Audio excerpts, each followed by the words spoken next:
Правно издржано ли е решението на Советот за прекршоци во врска со одлуката за учесниците во Шарената револуција кои се обвинети за прекршок дека фрлале со боја врз собранието и врз другите институции? Накратко не. Образложено, иако конкретно ме прашувате за господинот Алек Гочев кој реагираше на социјалните мрежи, категорично не, од причина што имав прилика да видам на социјалните мрежи, да го видам решението на социјалните мрежи, во услови кога обвинувате некој дека превзел противправно действие кое во овој случај е казниво со прекршок против јавниот ред и мир по член 27, морате да посочите конкретно колку штета направил, во кој обем е истата и конкретно кои балони, бидејќи обвинет дека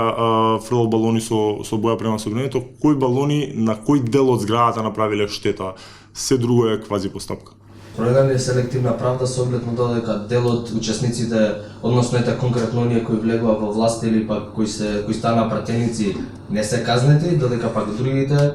остануваат прекршочни дејства? Не можам конкретно ви одговорам на тоа прашање од причина што и за претпоставувам алудирате на претеникот Павле Богоевски, и тогаш и сега сметав дека требаше да се повлече обвинение, односно воопшто постапка да нема, бидејќи евидентно беше дека се работи за политички прогон, меѓутоа останува да виси во воздух прашањето што со останатите членови за кои исто така евидентно дека беше политички прогон, а не е покрената, а не е прекината постапката, така да вашата резерва е на место. Во оние случаи каде што има кривичен прогон, основно обвинителство треба да си го повлече обвинението, а да ги повлече обвиненијата бидејќи се работи за повеќе лица, а во овие случаи кои се повеќе, меѓутоа можеби не доаѓаат со прекршоци, можеби не доаѓаат толку до израз бидејќи се сметаат за поминорни, овластениот предлагач, а тоа е